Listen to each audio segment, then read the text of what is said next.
"Sir, people like you don't get to eat here, we have a certain standard." The sentence didn't come with a whisper. It slammed into the air like a tray dropped on marble. Every fork paused. Every wine glass froze midair. Marcus stood still. The edges of his coat dusted with rain. Hands calmly folded in front of him. His face didn't flinch, but his eyes, those deep, quiet eyes, told a story no one else in that restaurant could read. It wasn't just the words. It was the way the maitre d' said them. Like he was taking pleasure in every syllable. Like humiliation was part of the service. Around him, the silence thickened. A couple by the window shifted uncomfortably in their seats. A waiter at the far end lowered his tray.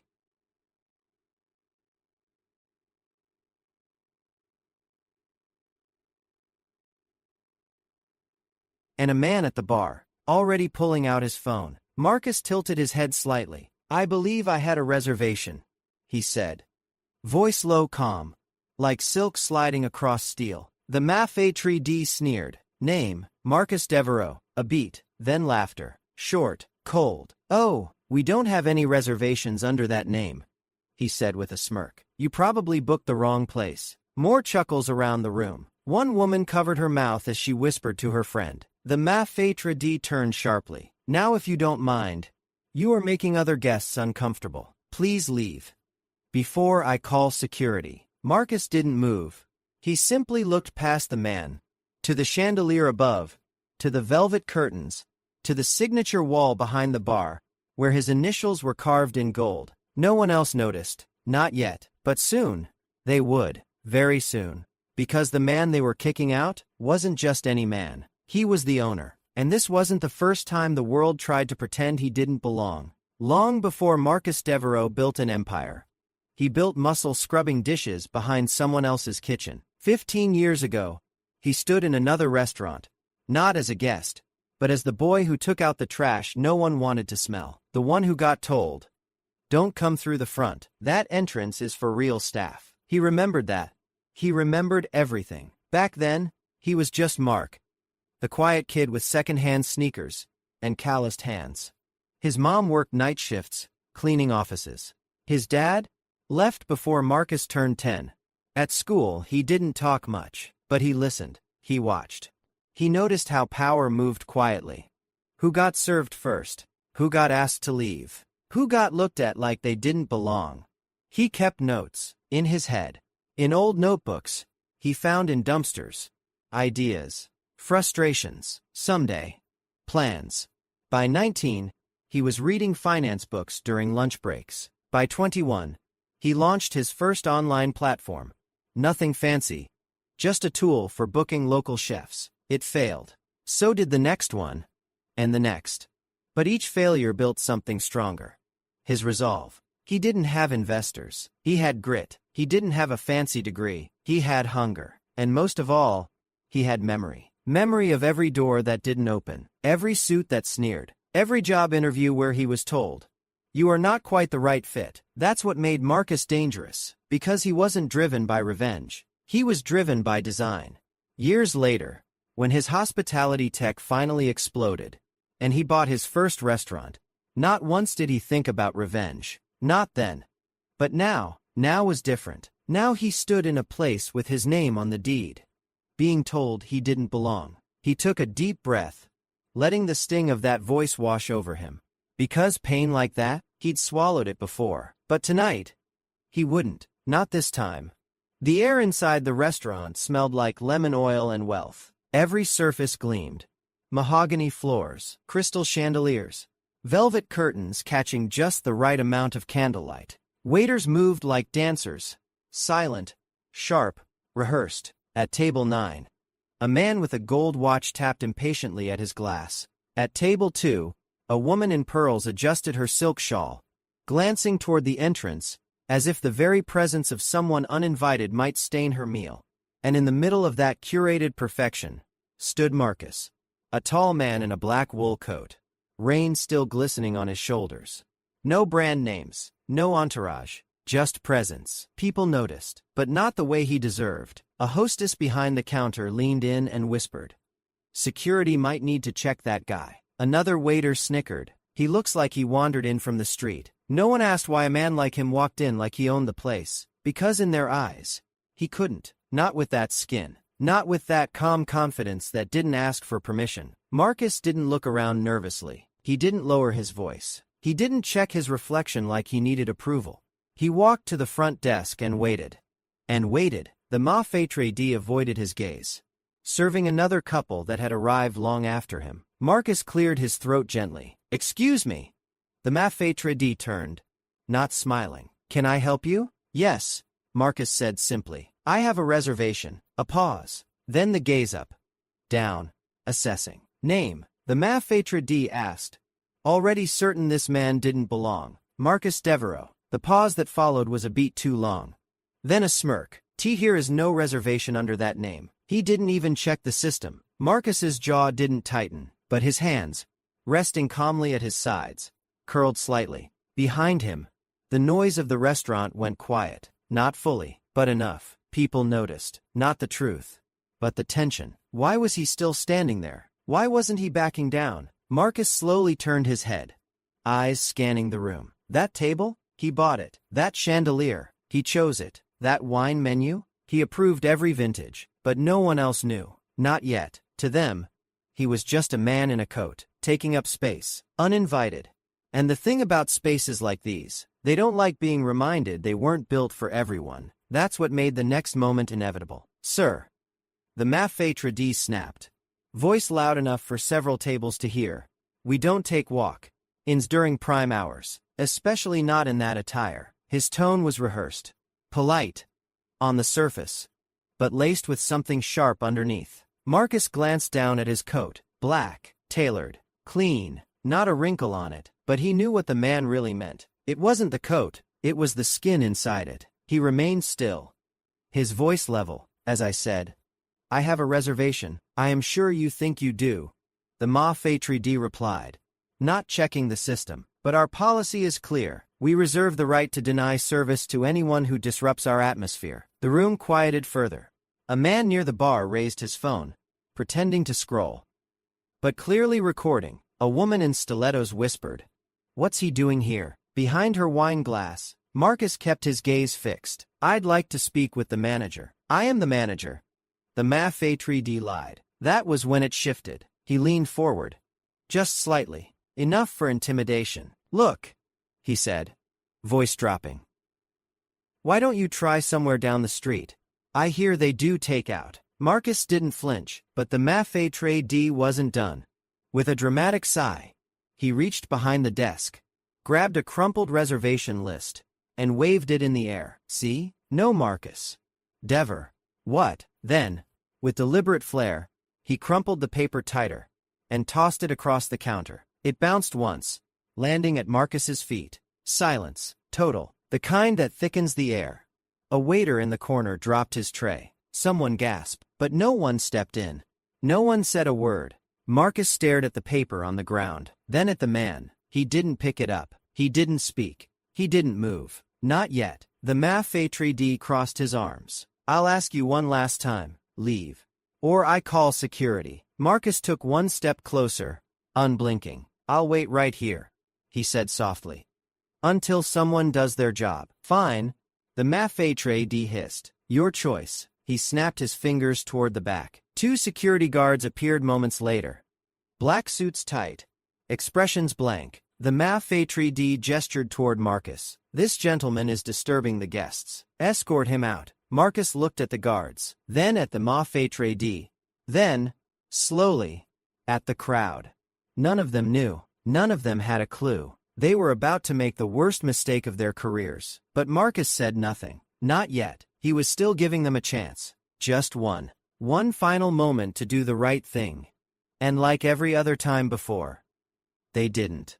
The two security guards stepped forward, tall, stoic, hired to protect the ambiance, not the people. The maitre d' gave a small nod. "Please escort this gentleman out." Quietly, Marcus didn't resist. He didn't raise his voice. He didn't ask why. He just stood. But that somehow made it worse. The silence in the room cracked. A man near the window laughed under his breath. "Damn.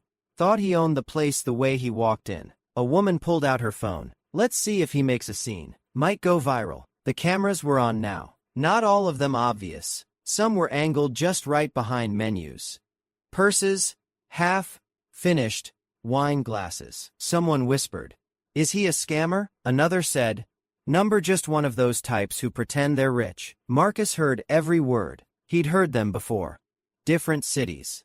Different faces. Same voices. The security guards didn't touch him. But they moved close enough to box him in. The maitre d' smirked, like justice had been served. "Sir," one guard said quietly, "please don't make this harder than it has to be." Marcus looked him in the eye, calm, unshaken. "I am not the one making it hard." More whispers. More smirks. The room wasn't just watching. They were feeding off it. Here is a cruel kind of entertainment in watching someone be put in their place. Especially when they look like him. Especially when they don't beg. A glass clinked. A child at a corner table asked her mom, "Why are they kicking that man out?" Her mom just shook her head. "Because people need to know their place."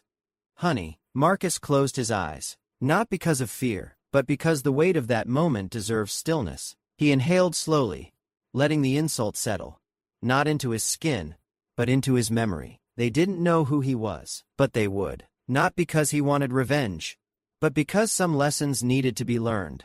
The hard way. He opened his eyes, looked once more at the maitre d'. "I understand," he said quietly. "You are just doing your job." The maitre d' blinked, not sure if it was sarcasm or surrender. Marcus turned, one last glance at the gold-embossed menu. At the wine rack he'd personally curated. At the centerpiece flowers his company paid for weekly. And he walked toward the door. Every step echoed louder than words. But this wasn't over. Not by a long shot. "Wait." The voice was small, not loud, not commanding, but in a room filled with silence, it struck like lightning. Marcus paused mid-step, just inches from the restaurant door. Everyone turned. The maitre d' rolled his eyes. "Not now, Jenna." Jenna, a young waitress, no older than 22, hair tied back in a simple braid, apron slightly wrinkled, eyes wide, but not with fear, with fire. I saw his name," she said, voice shaking. "On the reservation list." The maitre d' hissed, "Stay out of this." But it was there, she insisted. Table 12, Marcus Devereaux, booked for 8:00 p.m. under the owners. "That list is private," the maitre d' snapped. "And clearly he doesn't. He does belong here." She cut in. And just like that, the energy in the room shifted. Not much, but just enough. One whisper turned into two. "Wait, did she say owner?" "Marcus Devereaux. Isn't that the guy from the hospitality tech company?" The maitre d' paled. Marcus turned around slowly. Not angry, not smug, just calm. He looked at Jenna, studying her face. Nervous, honest, brave. She swallowed. "I didn't mean to cause trouble. I just thought someone should say something." Marcus nodded once. "Thank you." It was simple, but it echoed. The maitre d' tried to laugh it off. "She's new. Doesn't know how things work." But now, even the guards looked unsure. One of them checked the maitre d'. "You sure this is a mistake?" Marcus didn't answer. He didn't need to. Jenna's voice had already opened a crack in the room's illusion. That crack would soon split it wide open. Because truth, when spoken, even quietly, has a way of waking people up. Marcus turned back to the door, placing a hand gently on it, then paused, letting the silence hang, letting the maitre d' squirm, letting the staff glance sideways at each other, wondering what else they didn't know. And Jenna, she stood her ground. She didn't apologize, didn't retreat, she just exhaled and waited. Marcus smiled. Just barely. This wasn't the moment to fight, not yet. But it was the moment someone else showed courage. And that mattered. The maitre d's face flushed red. Part anger, part panic. He straightened his tie like it might somehow reassert his authority. "I don't care what she thinks she saw," he barked. "This gentleman is disturbing the environment. Get him out." The security guards hesitated. For the first time that evening. They weren't sure who was giving the right order. Marcus didn't speak, didn't move, didn't need to. Truth was already cracking the surface. But the maitre d', he doubled down. Because when people in power feel it slipping, they often reach for control, the only way they know how. Louder, harsher, uglier. He stormed past the front desk and walked right up to Marcus. And with a flick of his wrist, he shoved the nearby chair aside. The metal legs screeched across marble, crashing into a table. The entire restaurant jumped. Wine spilled. A fork clattered to the floor. A woman gasped. And still, Marcus didn't flinch. The maitre d' leaned in, breath sharp with bitterness. "You've made your little scene," he hissed. "Now get out, or I'll personally throw you onto the sidewalk myself." That was it, the line. The moment you can't walk back from. Phones were up again. This time, recording openly. Jenna stepped forward, hand trembling. "Stop, please." But the maitre d' turned to her and snarled. "You are on thin ice already. I'll be reporting you to HR tomorrow morning." That's when it happened. A man at a back table stood up. Older, sharp suit, quiet presence. "I think," he said, voice steady, "you should be careful who you are speaking to." The maitre d' snapped. "Excuse me." The man nodded toward Marcus. "Because I believe that's Marcus Devereaux, CEO of Devereaux Holdings." A ripple swept through the room like wind through tall grass. The name, the recognition. It hit people in waves. Wait? The Marcus Devereaux? The guy who bought out Crescent Hotels. Didn't he just donate $5 million to the Urban Education Fund? The maitre d' froze, for the first time all night. He looked scared. But Marcus, still silent, still calm, he turned his head slightly, eyes locking with the maitre d'. "Would you like to finish your sentence?" he asked, voice quiet but carrying. The maitre d's lips parted, then closed again. No words came out. Because how do you threaten a man who owns the ground you stand on? The crowd wasn't laughing anymore. They weren't smirking. They were staring. At Marcus. At the maitre d'. At themselves. Because when humiliation turns, it doesn't just consume the target. It reflects back on everyone who watched it happen. Marcus stepped forward. Just one pace. Not aggressive. Just certain. He adjusted his cufflinks slowly. Silver. Elegant, custom engraved with the Devereaux crest. The maitre d' swallowed hard. "I didn't know," he muttered. "That," Marcus said, "is exactly the problem." Marcus reached into the inner pocket of his coat. No one breathed. Even the maitre d' stiffened, unsure of what was coming next. Marcus pulled out a sleek black leather wallet. Not flashy, not loud, just refined. From it, he drew a card. Simple. White. Embossed with silver lettering. He held it up between two fingers. "Marcus Devereaux," he said. "Owner. Devereaux Hospitality Group." A stunned silence spread across the room like ink in water. One of the security guards took a cautious step forward, squinting at the card. Then he blinked, swallowed, and slowly stepped back. The maitre d's face drained of color. I didn't. I wasn't told." Marcus cut him off with a raised hand. Not angry. Just finished. He turned slightly and walked back toward the host podium, calm as ever. He tapped a few buttons on the reservation screen. Instantly, the display shifted, showing a hidden admin menu only high-level executives could access. At the top corner, Marcus Devereaux Fay owner access enabled. The maitre d' choked on his own breath. Marcus scrolled through the dashboard effortlessly. "Let's see. Tonight's performance metrics. Staff logs. He looked up, locking eyes with the maitre d'. "Did you know," Marcus said, voice smooth, "that I designed this system myself? Every shift report, every guest comment, every missed reservation. It all gets sent to my desk. Daily." A waiter in the background gasped. A bartender dropped a glass. Now they believed it. Now they realized. He wasn't a prankster. He wasn't some random walk-in. He was the man who signed their checks. Marcus walked slowly through the restaurant, each step measured, controlled. He paused beside table 12, the exact table his assistant had reserved days ago. He pulled the reserved card from its holder. Read the name aloud. "Marcus Devereaux Fay 8:0 p.m. Fay VIP guest." He set it down and looked around the room. "So," he said quietly, "what exactly was I disturbing?" No one answered. Not the maitre d', not the guests who had whispered, not the influencers who'd pulled out their phones, not the couple at table 9 who'd laughed. The only sound was the quiet shuffle of regret. Marcus turned back to the front. Behind the bar, on the wall, was a golden plaque. It bore the words, founded by Marcus Devereaux beneath it. Diversity, excellence, respect. He stared at it for a moment. Then at the room. I built this place, he said. Not for people to be impressed, but for people to be respected. He didn't yell. He didn't scold. But every word landed like a gavel.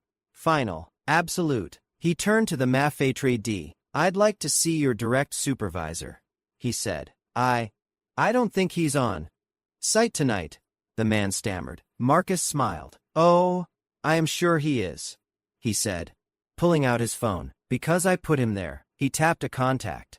The phone barely rang once before a voice answered. Yes, Mr. Devereaux? Activate full override, Marcus said. I am taking direct control of this location. Effective immediately. Yes, sir. Done. The Maitre d' took a step back. Marcus turned to the room once more. I'll be dining here tonight, he said, and there are going to be a few staffing changes. The silence after Marcus's declaration felt different now. It wasn't the silence of arrogance or judgment. It was realization. Pure, rattling realization. People whispered. But not like before. These were not sneers. These were confessions. That's him. He owns this whole chain. No, not just this restaurant. The entire group. I heard he turned a .1000 loan into a .400 million portfolio. I follow him on LinkedIn. His story's insane. A table of young professionals stared wide-eyed, one of them already Googling Marcus Devereaux net worth. The Maitre d' looked like he'd forgotten how to stand. Marcus sat down at table 12. The one he'd booked himself. He didn't rush. He didn't gloat. He simply unfolded the napkin, placed it in his lap, and looked up. I built Devereaux Hospitality from a 2-person operation.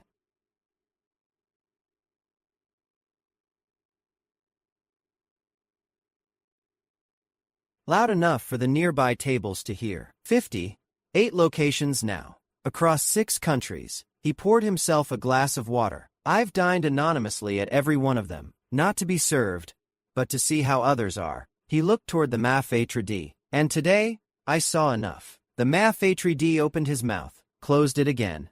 Because what do you say when the man you humiliated owns not just the room, but the company? Jenna stood nearby, frozen in place. Marcus turned to her. What's your full name? Jenna Brooks, she said, still unsure if she was in trouble. You've been working here long? 4 months. Not anymore, he said. Her eyes widened. But before she could panic, Marcus smiled. You are being promoted. Gasps. From the staff. From the guests. Even from Jenna. Manager. Effective immediately. I want someone who speaks up when others stay silent. The Maitre d' staggered back a step. He looked like he might throw up. Someone near the bar whispered. Holy hell. He just flipped the whole damn script. Marcus leaned back, calm, steady, unapologetically powerful. He had nothing more to prove. But the night wasn't over yet. The Maitre d' took a shaky breath. He straightened his jacket, eyes darting from table to table, searching for someone Anion to back him up. But no one would. Not after what they'd seen. Not after the silence had filled with cruelty. I didn't know, he stammered, voice barely audible. There was no notice, no alert. I would have treated you differently if... Marcus raised an eyebrow. If I looked different, he asked quietly. The Maitre d' froze, and in that moment, the entire room turned. The man at the bar who had laughed earlier now stared into his drink. The couple at table 9 had their eyes on the floor. The influencers who once recorded for fun were now recording in shame. Because the performance had ended, and the mask was gone. You can keep the jacket, Marcus said coldly. But your position ends tonight. The Maitre d's lips parted in disbelief. But this is my career. No, Marcus said. This was your choice. A slow murmur rippled through the room. Quiet approval. Unspoken justice. Then something unexpected happened. A smattering of applause. It started from the back, spread slowly, then louder. A wave of claps, not out of celebration, but recognition, that someone had stood up, that someone had stood firm, and the man who once believed he owned the room, now stood alone in it. Marcus turned away, not with anger, but with finality. There was nothing left to say, because the truth had already spoken for him. Marcus stood slowly from his seat. He looked across the room, at every face that had stared, judged, whispered, doubted. Then he turned to Jenna. Jenna, he said, voice calm, but carrying.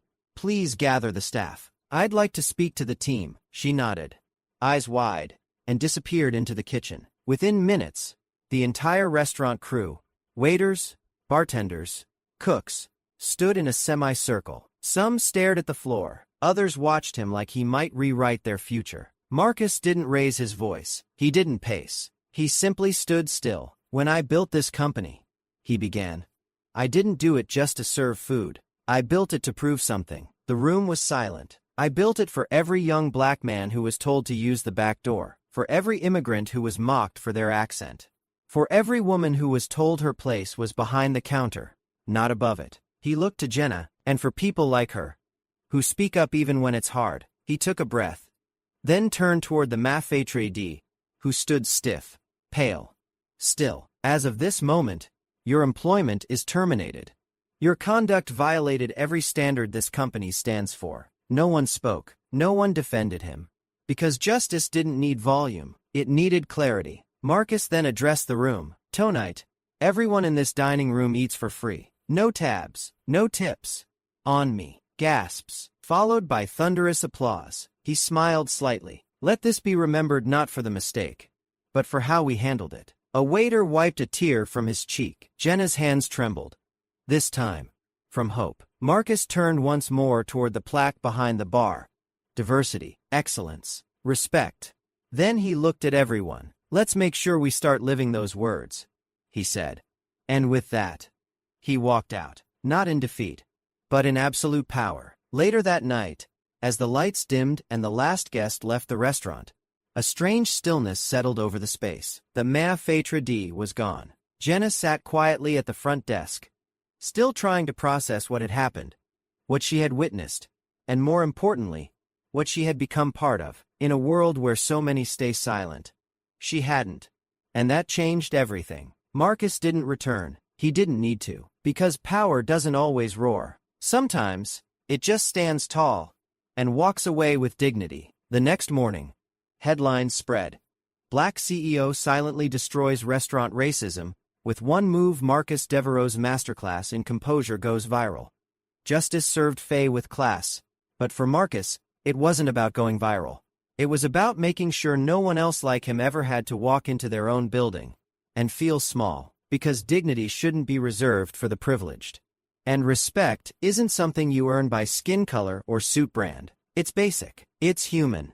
And maybe next time, when someone walks in without a name tag, without designer clothes, without a crowd behind them, the world will pause and ask, who might they be before we decide who they're not?